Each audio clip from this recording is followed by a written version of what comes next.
Assalamualaikum. Hope everyone is doing good. So we are done with our 50% of syllabus, Alhamdulillah, and today we would be doing topical microeconomic questions, which will cover our 50% of the syllabus once again. Okay. Before starting this, I told you guys to revise your course because पहले question जो है वो topical form में होते थे, अलग अलग topics के अलग अलग क्वेश्चन होते थे. Now it will be in aggregated form. अभी एग्रीगेटेड क्वेश्चंस होंगे, मतलब एक ही क्वेश्चन के अंदर ABCD 4 पार्ट्स होंगे जिसमें अलग अलग टॉपिक्स टेस्ट हो जाएंगे. ठीक है. तो सवाल के साथ साथ मैं फॉर्मेट भी बताता रहूंगा कि 2 नंबर के सवाल में क्या करना है, 4 नंबर के सवाल में क्या करना है, what to do in a 6 marker, what to do in a 8 marker. So everything is gonna be all right. You just need to relax and just see what I'm doing right now. Okay, so let's start with the first question without wasting any time. Okay, let's start with the first question. Okay, come on. Okay, so मैं बीच बीच में से कराऊंगा because एक sequence है, मैं उस sequence को follow करूंगा. ठीक है. Okay, so starting with question number 3. अच्छा, मुझे एक बच्चा क्लास के बाद याद दिला देना कि I have to send this book on the WhatsApp, I have to send this PDF. ठीक है. आओ let's start with question number 3. Sir what is question number 3? Your question number 3, question number 3 part A. अच्छा, always remember part A will be of 2 marks. Part A जो है वो हमेशा 2 number का होगा. पार्ट ए जो है वो हमेशा किसका होगा? पार्ट ए जो है वो हमेशा 2 मार्क्स का होगा. ठीक है. Part A will always be of 2 marks. ठीक है. और 2 मार्क्स में आपको डेफिनेशन देनी है.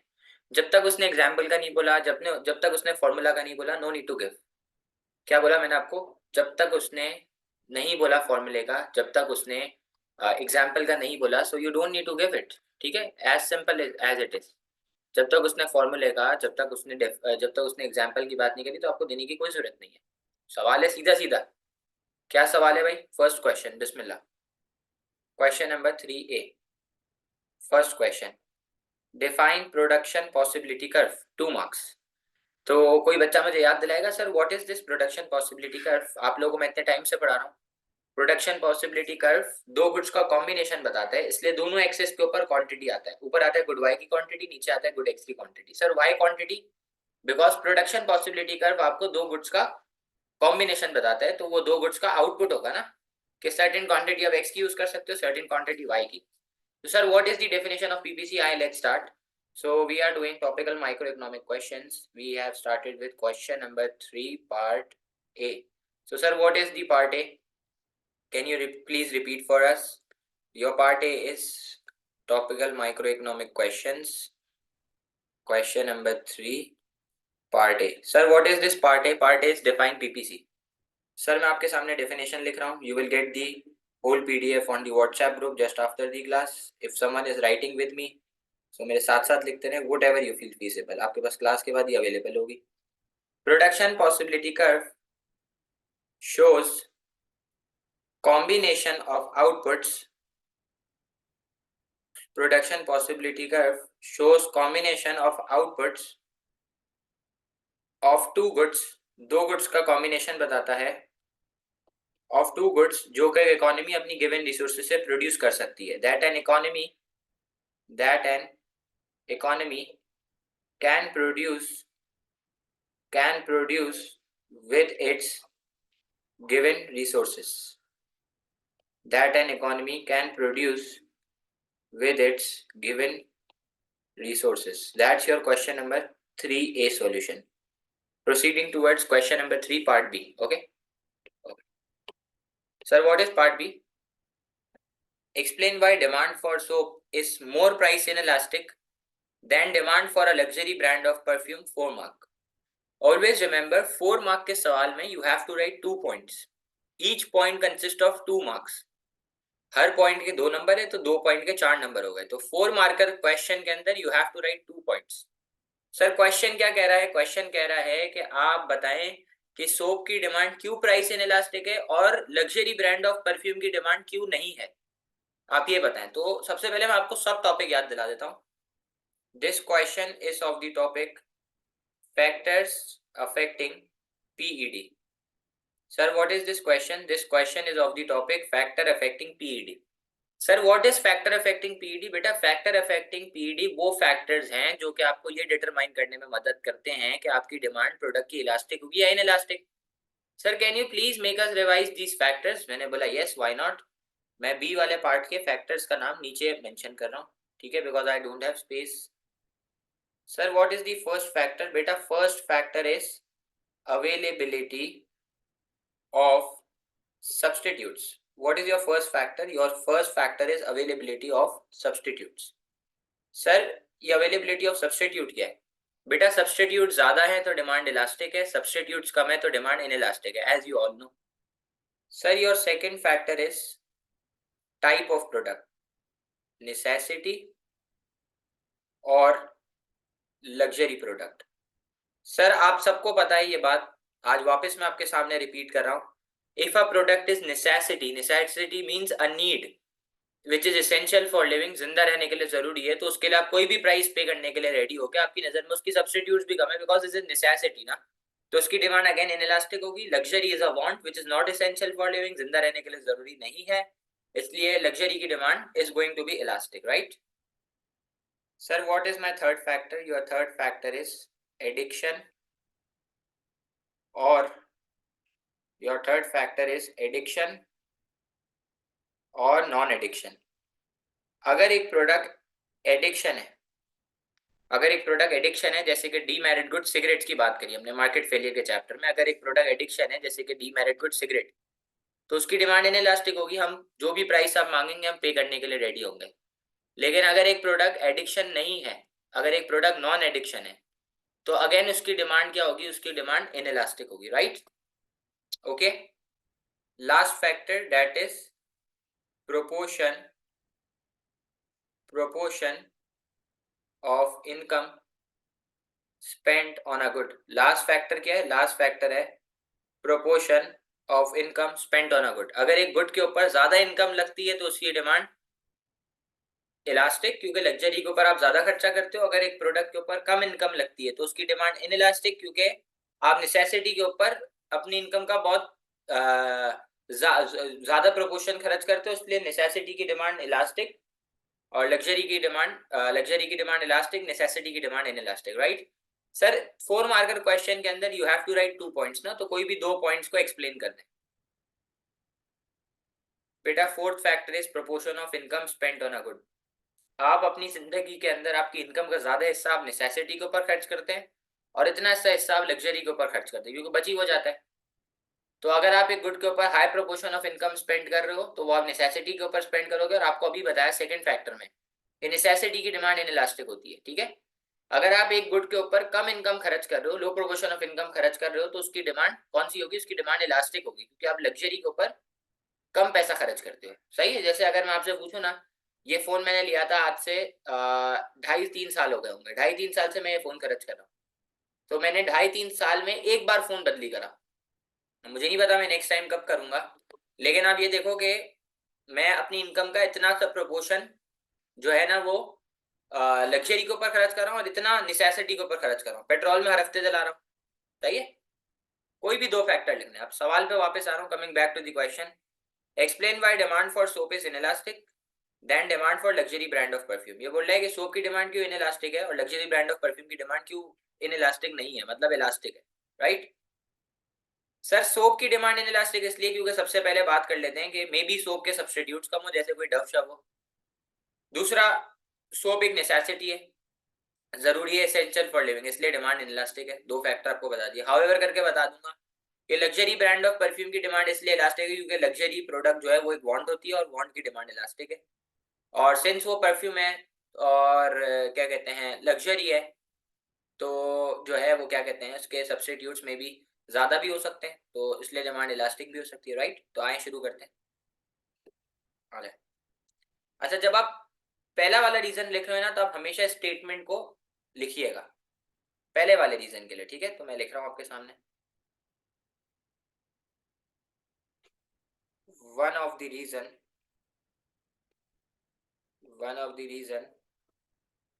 Demand for soap one of the reason demand for soap is price inelastic.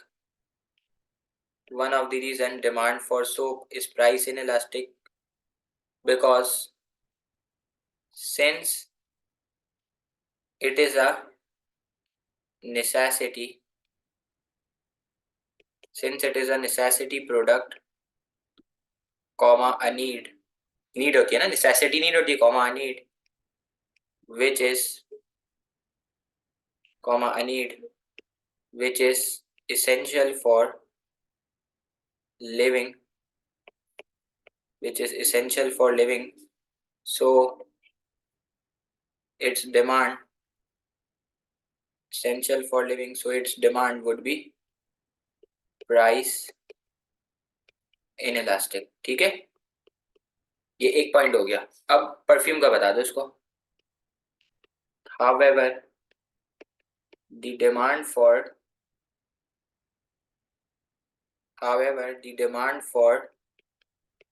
luxury brand of perfume would be price elastic, as it is a luxury product, comma a want, which is not essential,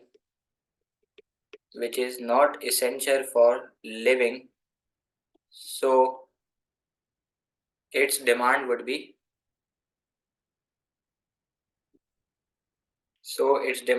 be price elastic. Ji, is this part A and part B clear to everyone? Okay, अब मैं दूसरा reason लिखूंगा।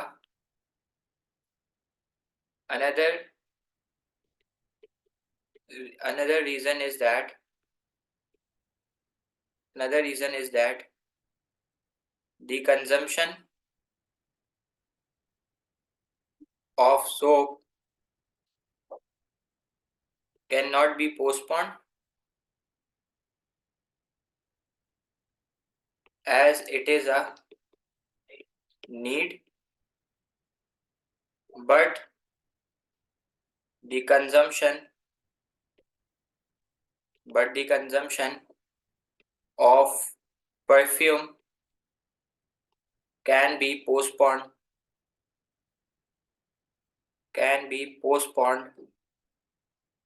as it is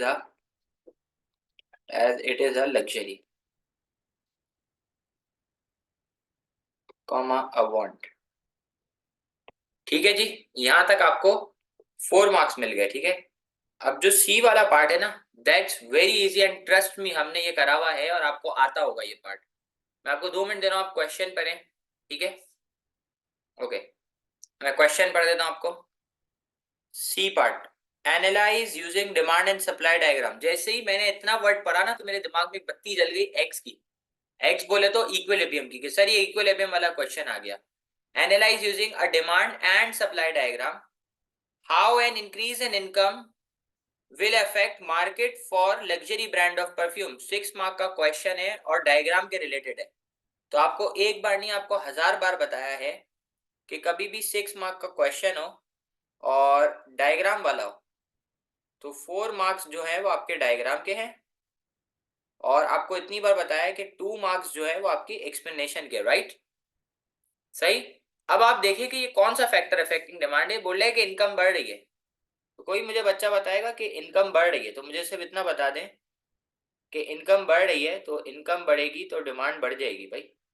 income बढ़ेगी तो demand बढ़ेगी, demand बढ़ेगी तो demand curve किधर शिफ्ट होगा, राइटवर्ड शिफ्ट। तो ये डायग्राम बनेगी भाई, कौन सी डायग्राम बनेगी, राइटवर्ड शिफ्ट की। तो मैं इधर क्या लिखूंगा, इनकम बढ़ेगी तो डिमांड बढ़ेगी, और डिमांड बढ़ेगी तो डिमांड कर्व शिफ्ट होगा किधर, राइटवर्ड शिफ्ट होगा। राइट सर, कितने मार्क्स है, जब 6 मार्क का क्वेश्चन प्योर डायग्राम रिलेटेड हो, 6 मार्क का क्वेश्चन प्योर डायग्राम रिलेटेड हो, तो 4 marks are for the diagram, 2 marks are for the explanation. Sir how will we get 4 marks by drawing the diagram only. मैंने बोला भाई आपको बताएगा, सबर सबर, अभी मैं डायग्राम बना रहा हूं आपके सामने। आप सब ये बात मानते हैं कि इनकम बढ़ रही है, तो इनकम बढ़ेगी तो मैं लग्जरी ब्रांड ऑफ परफ्यूम की डिमांड बढ़ाऊंगा, इस वजह से डायग्राम में राइटवर्ड शिफ्ट होना चाहिए डिमांड कर्व के अंदर। राइट, चले आए सी पार्ट। अच्छा, सबसे पहले मैंने 2 एक्सिस बना दी। राइट, सबसे पहले मैंने दो एक्सेस बना दी। अच्छा, लेबलिंग के आपको 1 मार्क मिलेगा। Sir what would be the labelling? ऊपर आप लिखेंगे प्राइस ऑफ लग्जरी परफ्यूम, अभी शॉर्ट फॉर्म यूज कर रहा हूं मैं, it's not allowed in the CI. और नीचे लिख दूंगा क्वांटिटी ऑफ लग्जरी परफ्यूम। बेटा जिसने सिर्फ प्राइस क्वांटिटी लिख दिया ना, उसको 1 मार्क मिल गया। आपको बचपन से सिखाते हुए आ रहा हूं, demand curve is downward, supply curve is upward. जहां पे दोनों मीट करेगा दैट्स योर इक्विलिब्रियम, वहां से प्राइस क्वांटिटी आ गई। सर जिसने demand curve downward supply curve upward बना दिया ना, उसको सेकंड मार्क मिल गया। तो demand curve downward, supply curve upward, जहां पे दोनों इक्वल वो इक्विलिब्रियम, ये equilibrium price, and that's your equilibrium quantity. ठीक है। अब जिसने डिमांड कर्व को सही तरफ शिफ्ट करा या फिर supply curve, whatsoever it is in the question, जो भी केस है, अगर आपने कर्व को सही तरफ शिफ्ट करा और एरो बनाया तो you will get the third mark. तो बताएं, डिमांड बड़ी है तो डिमांड कर्व ने मारा डी से D1 के ऊपर किधर शिफ्ट? बेटा डी से D1 के ऊपर मारा किधर shift? Rightward shift, right. So sir ये आपका न्यू इक्विलिब्रियम हो गया, ये आपका न्यू इक्विलिब्रियम हो गया, जहां पे नया डिमांड कर्व वो पुराना सप्लाई कर्व मीट करेगा। यहां से आ जाएगी न्यू प्राइस न्यू क्वांटिटी। तो आप देखें, ये आ गई आपकी न्यू प्राइस और ये आ गई आपकी न्यू क्वांटिटी। ठीक है, ये आ गई आपकी न्यू प्राइस, ये आ गई आपकी न्यू क्वांटिटी। ठीक है। तो जब आपने नया equilibrium new price new quantity mark करी तो आपको फोर्थ मार्क मिल गया। तो सर डायग्राम बनाने के कितने मार्क? 4 मार्क। लेबलिंग का 1 mark, demand supply correctly label होगा इसका सेकंड मार्क, थर्ड मार्क हो गया कर्व को राइटवर्ड सही तरफ शिफ्ट करने का, फोर्थ मार्क हो गया new price new quantity and new equilibrium, right. Okay, ठीक है। अब इस डायग्राम को एक्सप्लेन करने के you get 2 marks, remaining 2 marks is for explanation. Sir explanation is very easy, जो आपने लिखा है वही आपको समझाना है। ओके, चले आए एक्सप्लेन करना शुरू करते हैं। थोड़ा सा जूम आउट करूंगा, आई थिंक इट्स इनफ। चले आए। ओके, सबसे पहले हम लोग शुरू करेंगे, आ जाए। An increase in demand, an increase in demand of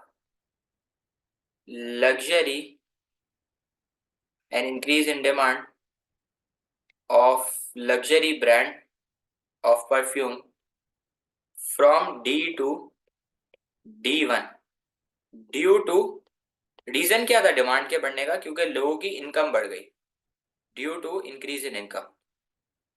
मुझे सिर्फ इतना बता दे कि जब डिमांड बढ़ती है तो शॉर्टेज सरप्लस, तो आपने बोला शॉर्टेज होगी, तो मैं इधर लिख दूं which will create shortage of perfume, which will create shortage of perfume. और जब शॉर्टेज होती है तो प्राइस बढ़ जाती है, तो लिख दूं which will create shortage of perfume causing equilibrium price, causing equilibrium price to increase from P to P1, which will cause equilibrium price to increase from P to P1। अब बताएं, कोई बच्चा मुझे बता देगा, मेरा ही बच्चा, कहानी शुरू करी है कंज्यूमर ने, तो कहानी खत्म कौन करेगा? प्राइस बढ़ी है तो प्रोड्यूसर क्या करेगा?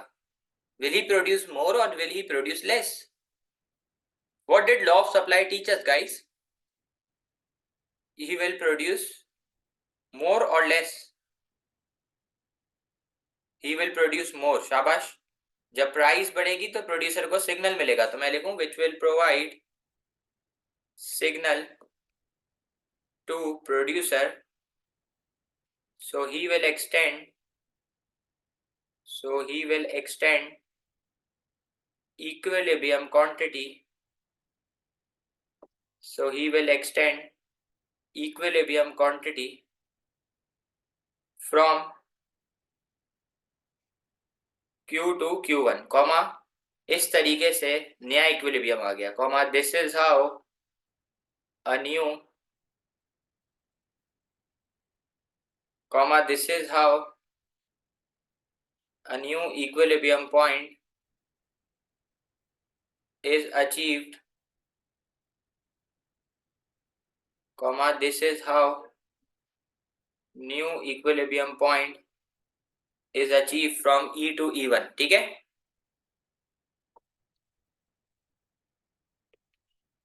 अच्छा अब मुझे कोई बच्चा बता दे कौन से कर्व में शिफ्ट आया। ऑब्वियसली आप सबको दिख रहा है, डिमांड कर्व में शिफ्ट आया, सप्लाई कर्व में अपवर्ड मूवमेंट हो रही है, तो ये भी लिख दें भाई।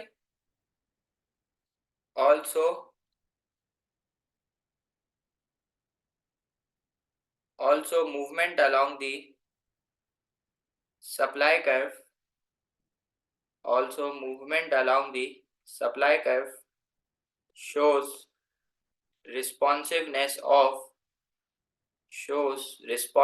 of किसने रिस्पॉन्ड करा था, प्रोड्यूसर ने, तो लिख दू shows responsiveness of producer due to changes in demand।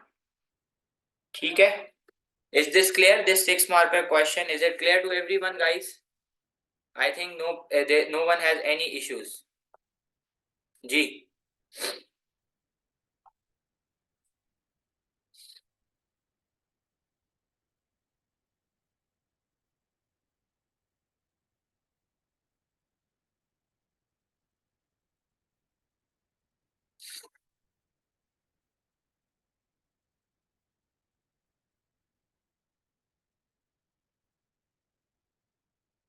हाँ जी guys, is this question clear to everyone? Should I proceed towards the other part? Yes guys, okay,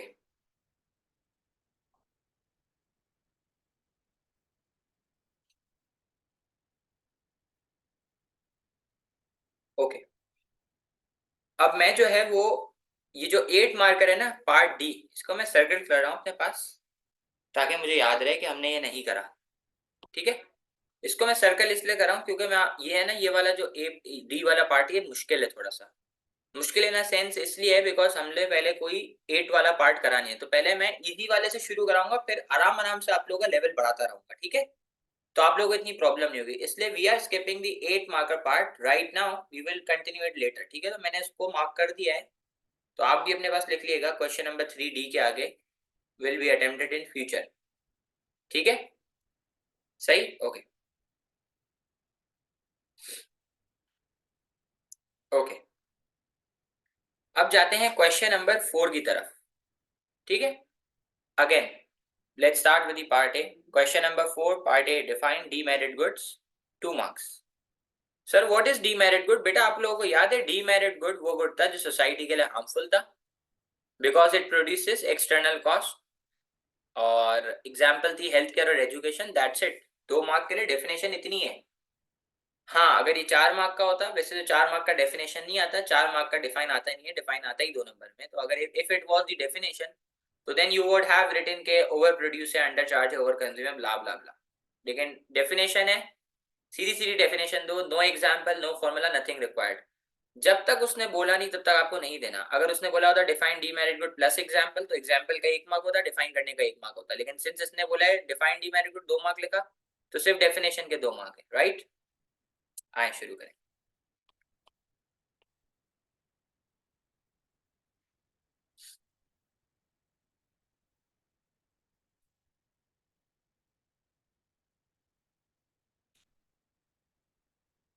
Question number 4, part A.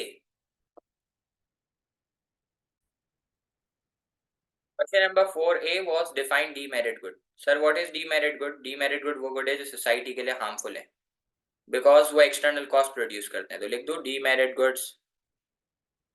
Demerit goods are those goods.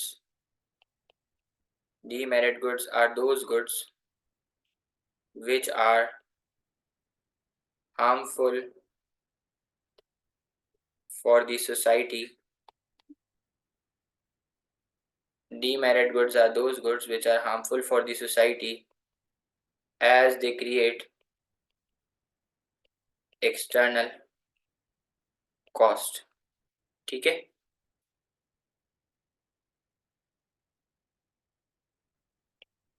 बस यहाँ तक आपको 2 marks मिल चुके, लेकिन मैं एक और लाइन लिख रहा हूँ, which is born by third party. ताकि आप लोगों को याद रहे कि एक्सटर्नल कॉस्ट वो कॉस्ट है जो थर्ड पार्टी बेयर करेगी, ठीक है। अच्छा, इस क्वेश्चन में एग्जाम्पल की कोई जरूरत नहीं है, लेकिन सिंस वी आर लर्निंग, तो for learning purpose I am writing. जब तक वो बोले नहीं तब तक नहीं लिखना, तो मैं सिर्फ याद कराने के लिए लिख रहा हूँ। बिल्कुल होती है, लेकिन एक्सटर्नल कॉस्ट ज्यादा होती है, थर्ड पार्टी को नुकसान ज्यादा होता है। मेरे सिगरेट पीने से उतना नुकसान मुझे नहीं है जितना नॉन स्मोकर को होगा, ठीक है, इसलिए थर्ड पार्टी को ज्यादा कॉस्ट है। एग्जाम्पल दे दी सिगरेट, अल्कोहल। अच्छा, अब जो बच्चा पढ़ता होगा ना, जो बच्चा कंटिन्यूसली रिवीजन करता होगा, वो आज प्रूफ हो जाएगा। क्वेश्चन नंबर 4B आएगा, कोई मसला नहीं है। सीआईई में अच्छा देखो बेटा, नेगेटिव मार्किंग नहीं है, इररेलेवेंट को वो काउंट ही नहीं करता। ये एक अच्छी बात है सीआईई की कि नेगेटिव मार्किंग नहीं है, ठीक है। अगर आपने एक्स्ट्रा लिख दिया तो इट वोंट बी काउंटेड। जैसे कि वो इंग्लिश के पेपर की बात करो, तो तुम्हें क्या लगता है कि एग्जामिनर इतना फारिग है वो बैठ के तुम्हारे नंबर गिनेगा कि तुमने कितने वर्ड्स लिखे? वर्ड काउंटिंग करेगा वो एक अंदाजा होता है कि एक लाइन में इतने लफ्ज है तो 2 पेज में इतने होंगे, ठीक है। फजूल बात, ठीक है। अच्छा, क्वेश्चन नंबर 4 भी हर उस बच्चे को आता होगा जो डेली बेसिस पे रिवीजन करता होगा या वीकली बेसिस पर। Let's see. चले, क्वेश्चन नंबर 4B। मैं आपके सामने क्वेश्चन पढ़ूंगा, 2 मिनट आपके लिए वेट करेंगे। Explain the difference between extension in demand and increase in demand, 4 mark. तो इसका मतलब है एक्सटेंशन इन डिमांड के 2 marks, 2 marks increase in demand. तो जरा दोनों में कोई बच्चा फर्क बताए। Good good good good mister Hasan. देखो एक बच्चे ने जवाब दे दिया, extension is related to movement, increase in demand is related to shift. माशाल्लाह माशाल्लाह, क्या बात है भाई, क्या बात है, सारे चीते हो गए। तो आए आपकी आसानी के लिए मैं इधर लिख देता हूँ। एक्सटेंशन इन डिमांड की बात करते हैं, ऊपर वाली लाइन पे मैं एक्सटेंशन लिख दूंगा, ठीक है। अच्छा, जब भी प्राइस में चेंज आएगा तो उसका इफेक्ट होगा क्वांटिटी डिमांडेड पे, या तो क्वांटिटी डिमांड कम होगी या तो क्वांटिटी डिमांड बढ़ेगी, जिसको हम लोग कहते हैं एक्सटेंशन एंड कॉन्ट्रैक्शन, और जिसकी वजह से डिमांड कर्व के अलोंग मूवमेंट होती है, ठीक है। तो आप याद रखिएगा, प्राइस का इफेक्ट होता है क्वांटिटी डिमांडेड पे, डिमांड कर्व में मूवमेंट होगी, ठीक है। क्वांटिटी डिमांड के बढ़ने को एक्सटेंशन, कम होने को कॉन्ट्रैक्शन। अच्छा, when we talk about increase in demand, so other factors other factors की वजह से डिमांड इंक्रीज भी होती है। डिमांड की बात हो रही है, नॉट क्वांटिटी डिमांडेड, डिमांड की बात हो रही है। डिमांड बढ़ती भी है, कम होती है, और इसकी वजह से डिमांड कर्व क्या होता है? शिफ्ट शिफ्ट होता है डिमांड कर्व, ठीक है। और इसके अंदर जो है वो प्राइसेस जो है वो अपनी जगह पर कांस्टेंट होती हैं, right. Okay, so this question is very easy. आपके पास नोट्स में every single thing is written in front of you. Sir, explain the difference between extension in demand and increase in demand, दोनों में क्या फर्क है? वेरी इजी, आए लिखते हैं।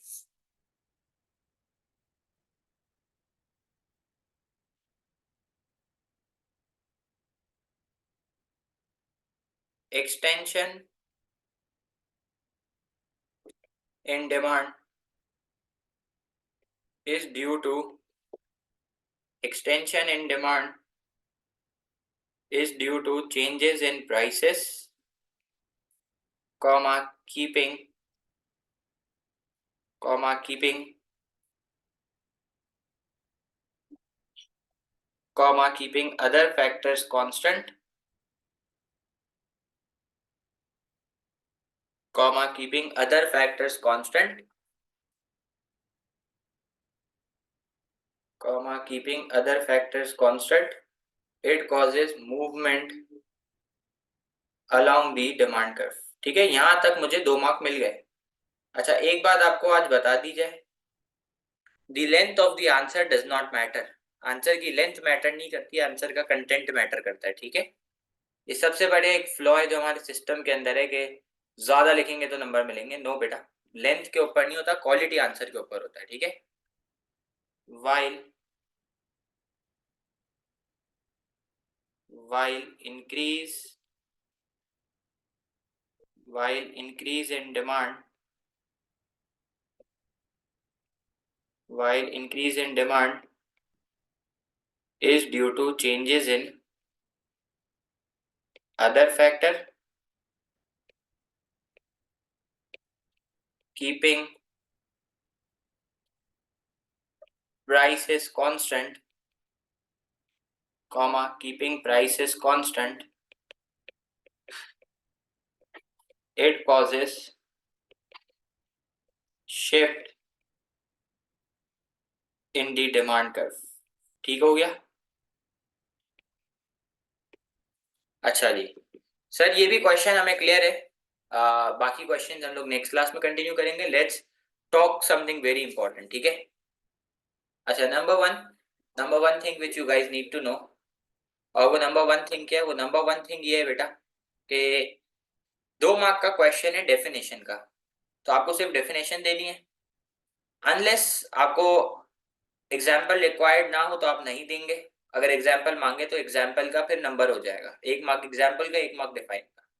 Let's suppose the question is state the formula used to calculate PED and define it, तो 1 mark फॉर्मूले का, 1 मार्क डेफिनेशन का। अगर एग्जाम्पल बोले तो 1 मार्क एग्जाम्पल, 1 मार्क डेफिनेशन। अगर प्योर डेफिनेशन है तो जैसे डीमेरिट गुड हमने करा, डिफाइन पीपीसी करा, तो 2 मार्क पूरे डेफिनेशन के, no example, no formula, nothing required.